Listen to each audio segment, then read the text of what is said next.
Tesla has stopped hiring new employees and plans to cut the current workforce by about 10%. This was reported by the Reuters agency with reference to the corresponding letter that Elon Musk sent to the main heads of the brand's divisions around the world. Musk explained the reason for this decision simply: "I have a very bad feeling about the state of the world economy."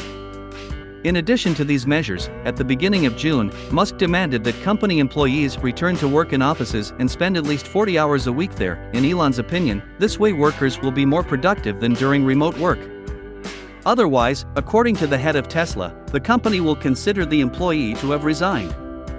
Approximately 100,000 people work at the company's factories and branches, so 10,000 workers are being laid off.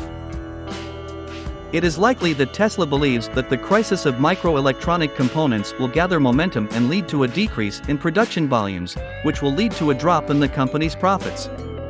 As a result, the company decided to tighten the belts. However, based on the results of the first quarter of this year, the company was able to set another record for deliveries. Between January and early April, Tesla handed over 310,000 electric cars to customers. The company's profit was also a record, $5.54 billion, plus 32.9%.